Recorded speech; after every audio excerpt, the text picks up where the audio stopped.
I welcome you to today's video on the topic of Prussia, 1701 to 1947.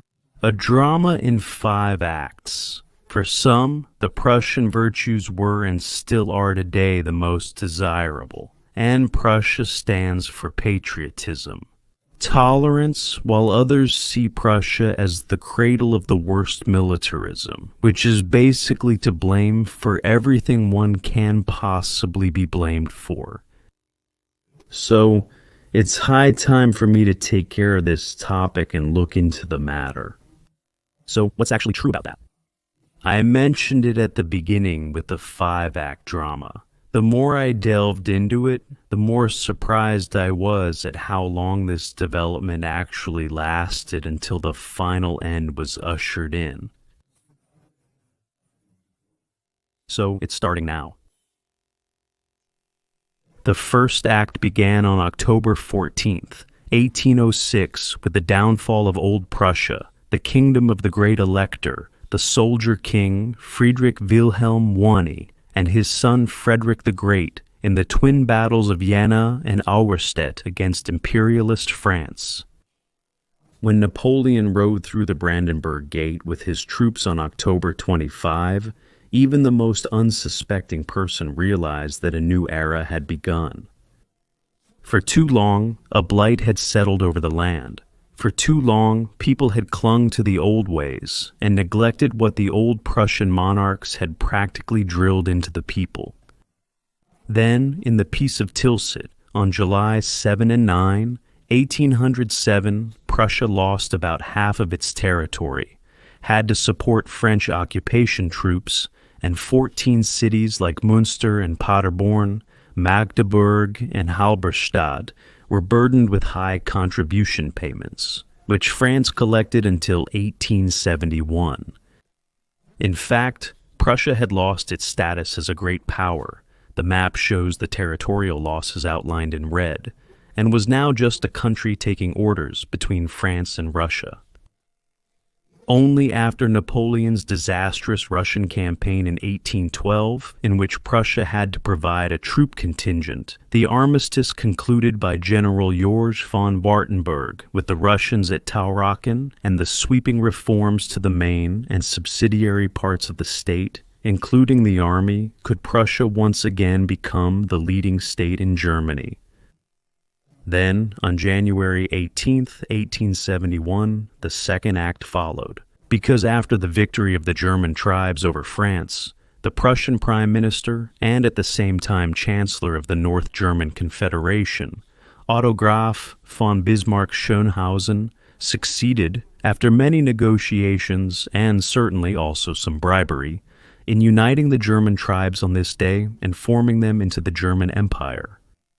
Prussia's king, on the other hand, Wilhelm I, whom the kings and princes proclaimed German emperor on January 18, 1871, saw the whole matter not only more skeptically, but also more realistically when he told his son, Crown Prince Friedrich, the future emperor who would later be known as Friedrich III, for 99 days that he had, quote, had to exchange the splendid Prussian crown for a dirty crown. He, as well as his successors, here his grandson Wilhelm II, was, among the other German kings, only primus inter pares, the first among equals. And as for this second act in the Prussian drama, the land shown in gray in the newly founded German Empire was still the largest and most important state, but now it was only one of 25 nearly autonomous states, each with its own citizenship. The third and far more dramatic turning point for Prussia took place 2 days before the armistice with England and France, which was concluded by the Württemberg delegate Matthias Erzberger on November 11, 1918. On November 9, 1918. On that Saturday, the Reich Chancellor Max von Baden, who also came from Württemberg, unilaterally announced Wilhelm II's abdication of the Prussian kingship and the German imperial crown, after which, on November 10th, he left for exile in Holland without protest and almost in a rush. 2 days later, Crown Prince Wilhelm followed, and on December 1st, he formally abdicated as well. The result of this unworthy and also cowardly behavior of a monarch and his son toward their people after a lost war was a civil war, instigated by Marxist politicians, between conservative and left-wing radical forces that lasted until March 1920. After it was suppressed by the conservative Freikorps, established by the Social Democratic Party government and Friedrich Ebert on August 14, 1919, Germany became the Weimar Republic with the Weimar Constitution, although the official state name, Deutsches Reich, was retained. However, due to constitutional discussions, Prussia was only declared the Free State of Prussia within the Reich on November 30, 1920. 14 years later, in 1933, shortly after the 86-year-old President Paul von Hindenburg constitutionally appointed Adolf Hitler as Chancellor on January 30th, Hermann Göring, who was from Rosenheim in Bavaria, took over the office of Prussian Minister of the Interior. This National Socialist politician was jointly responsible for the Reich Governor Act of April 7, 1933, and the law on the reconstruction of the Reich of the 30th, January 1934, according to which the states lost their independence. Although Prussia was supposed to be an exception by law, since here, quote, the Reich Chancellor himself was to exercise the rights of the Reich Governor, he had already, by decree on April 10, 1933, transferred these rights to Hermann Göring, who was appointed Prussian Minister-President the next day.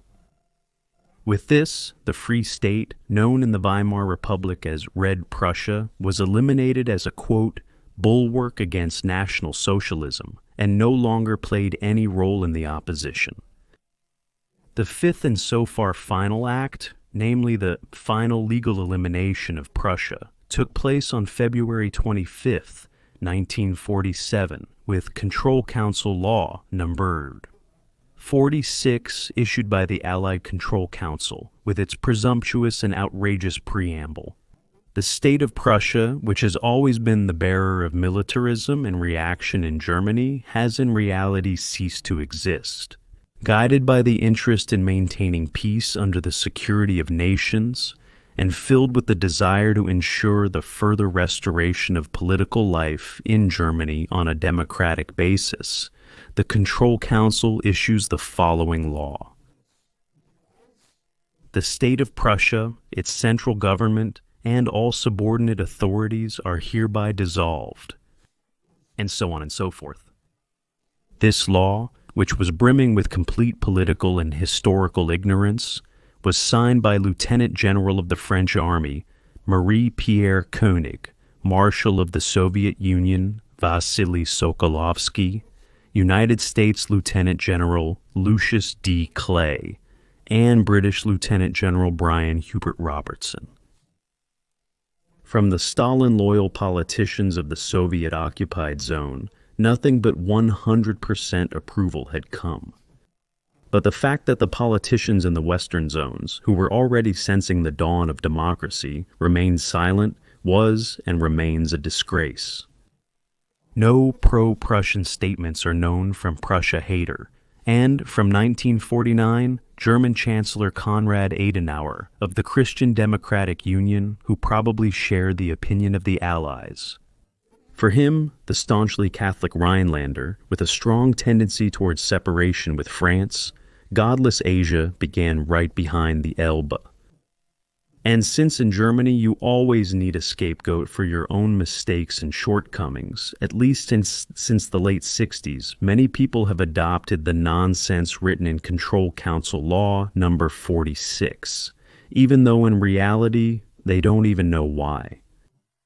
Because when it came to the Allied war aims and the Nuremberg trials that began in 1946, neither Prussia nor Prussianism was accused or even discussed by the victors.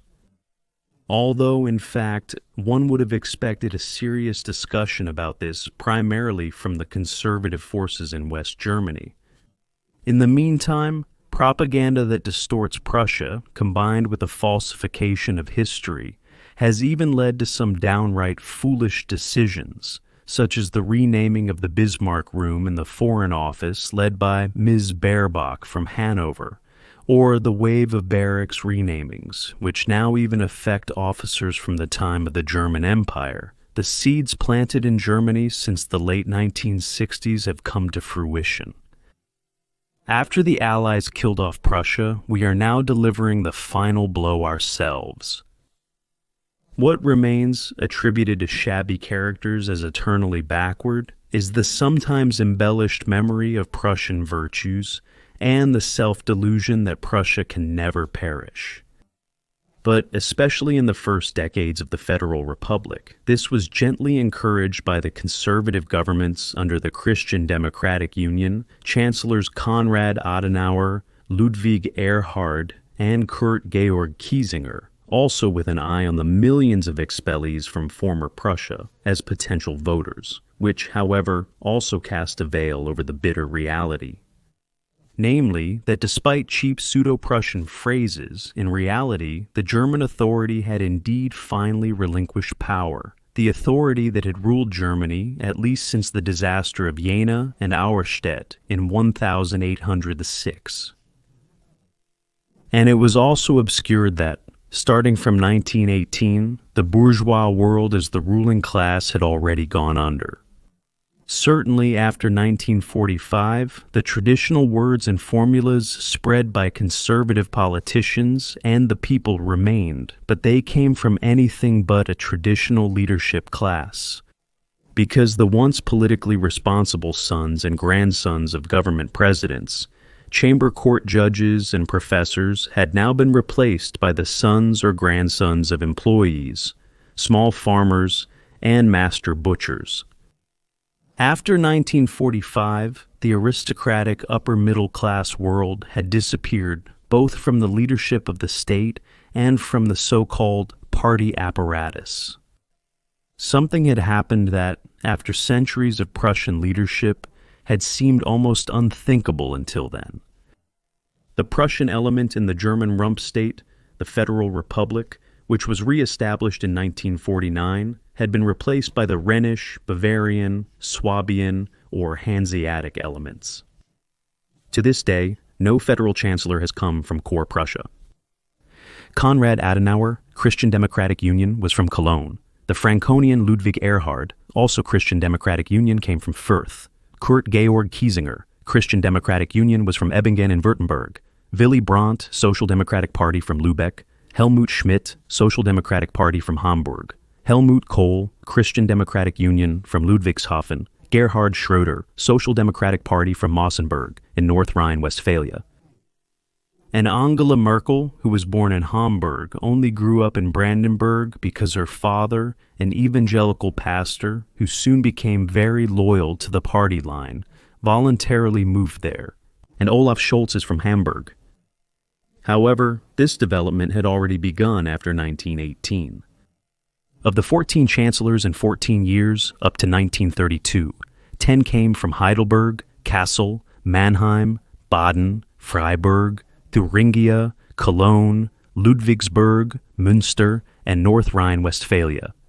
Only Gustav Bauer was from East Prussia. Gustav Stresemann, Hans Luther, and Kurt von Schleicher were Berliners. In 1944, 11 years after the establishment of National Socialist rule and 10 months before the end of the Second World War, Old Prussia once again emerged powerfully when on July 20th, representatives of the Merkel-Silesian nobility dared to attempt a coup d'etat. Once again, the old names of the battles flared up, those of Fehrbellin, Hohenfriedberg, and Leuthen, those of Tauroggen in 1812, and also Königgrätz in 1866. It was almost like a Greek tragedy when the actors step out from behind the scenes one more time to bid farewell to the audience, to the world around them. The Catholic Hitler, who was naturalized from Austria into Braunschweig, has always hated the German East. His paladins Göring and Hess were from southern Germany. His movement originated in Bavaria. He had made Munich the capital of the movement. Nuremberg became the capital of the Reich Party congresses. He wanted to spend his twilight years in the Austrian city of Linz. It goes without saying that these cities are not to blame for this. And if you look at the military leaders of both world wars who have come into focus, the names that represent 200 years of Prussian military history are almost completely absent. In the last war, the protagonists, those shown in yellow, were not from Prussia, were Rommel, Paulus, Schörner, Dönitz, Keidel, Dietrich, Mordel, Eicke, Raeder, Jodl, Sperle, Hauser, Dietl, Guderian, or Kesselring, many of them from southern Germany. They now followed exactly the opposite of the motto that, until 1918, was displayed on the wall of the Field Marshal's Hall at the Prussian Main Cadet Institute in Großlichterfelde near Berlin. Prussian obedience is that of a free decision, not that of submissive servility.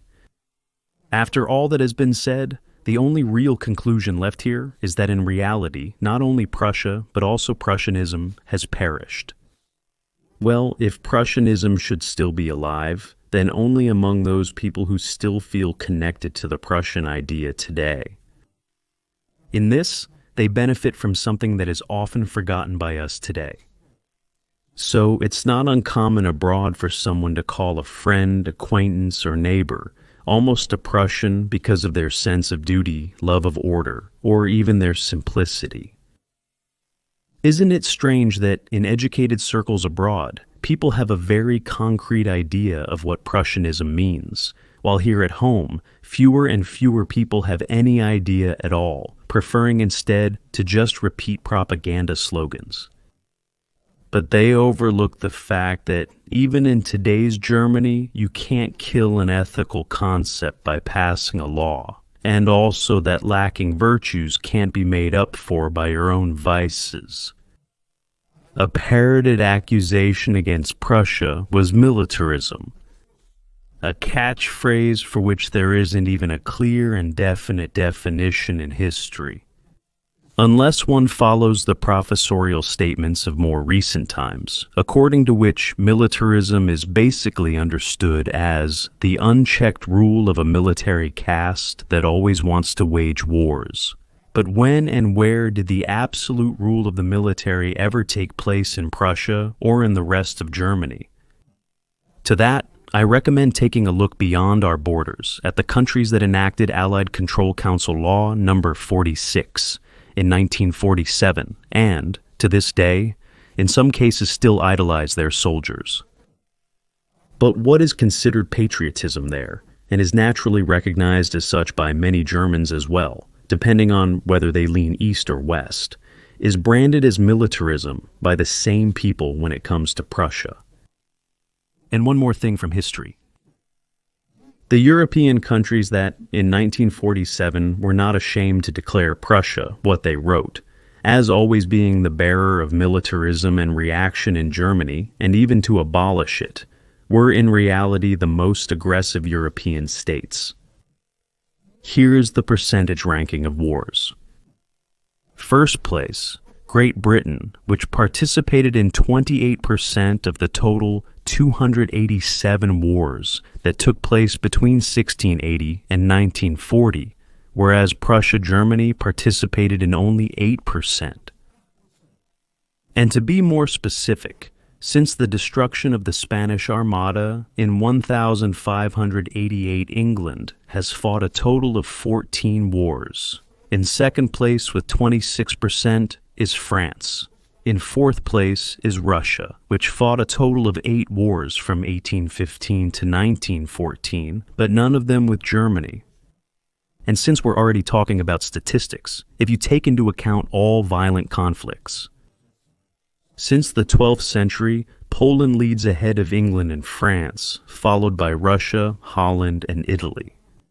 Once again, Prussia, Germany, trailed behind in 7th place. And the United States of America has participated in 85 battles and wars from its founding in 1776 until the First World War in 1914.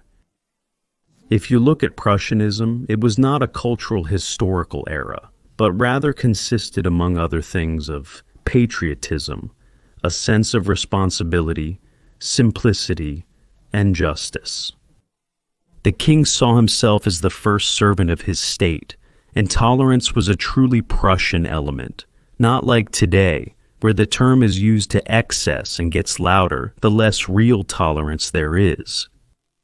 This is already shown by the names of the famous protagonists who came from all over to serve Prussia. Here is really just a small selection. Helmut Count von Moltke and Marshal Vorwärts, Field Marshal Prinz Blücher von Wahlstatt, were born in Mecklenburg.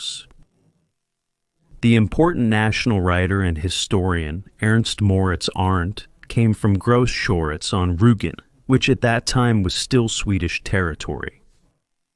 Heinrich Friedrich Karl vom und zum Stein came from Nassau, since 1868 part of the Prussian province of Hesse-Nassau. The Prussian military reformer, Field Marshal Count Neidhart von Gneisenau, and the important philosopher Georg Wilhelm Friedrich Hegel were Swabians. Lieutenant General Robert Scipio Freiherr von Lentulus was Austrian. The successful Prussian Field Marshal Jacob von Keith, actually James Francis Edward Keith, was a Scot. And the brave Marshal Guillaume René Delhomme, Seigneur de Courbières, was of French origin.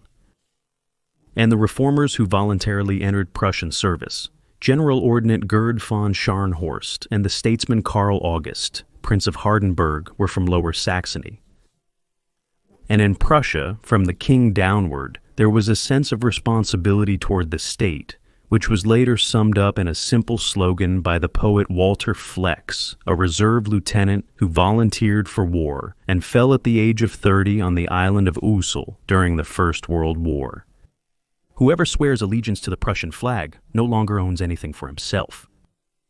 Where else but in Prussia was it possible that, inspired by this deep sense of responsibility, the 37-year-old cavalry lieutenant general Friedrich Wilhelm Freiherr von Seydlitz-Kurzbach, born on the Lower Rhine on August 25, 1758 in the Battle of Zorndorf, repeatedly refused the order to attack, an order given by Frederick the Great himself, spiced with the royal threat of being held accountable with his own head, against superior Russian troops, and instead informed the king that after the battle, his head would be at the king's disposal.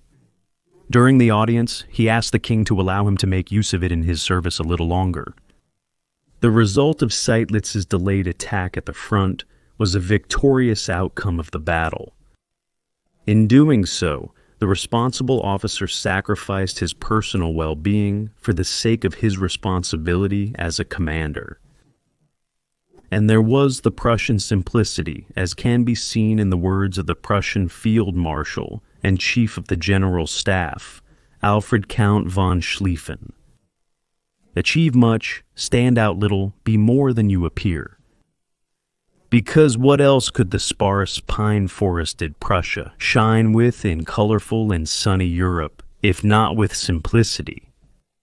In the plain offices and barracks, often decorated only with the portrait of the king, more was accomplished than in many other authoritarian states of the time, which stood in stark contrast to the enlightened Prussia of Frederick the Great. And there was justice, because Prussia was a state governed by the rule of law. There was neither an all-powerful secret police like that of Basile Fouquet or Joseph Fouché, nor any lettre de cachet, sealed letters signed by the French king that often imprisoned or expelled innocent people without trial. There was no secret state police, no Gestapo, no Stasi with many informants even in West Germany, and certainly no secular or ecclesiastical inquisition. In Prussia, right was right and wrong was wrong, and in between there was nothing but the moral law within people and the law of the state above people. What is often celebrated today according to Halls as an achievement of the revolutionary 20th century had long been realized in Prussia, namely, the equality of all citizens before the law. Only in Prussia could the proud words of the Potsdam Miller have been spoken. You see, there are still judges in Berlin, even if the story is a legend. From this, the tolerance also arose, which is reflected in the words of Frederick the Great.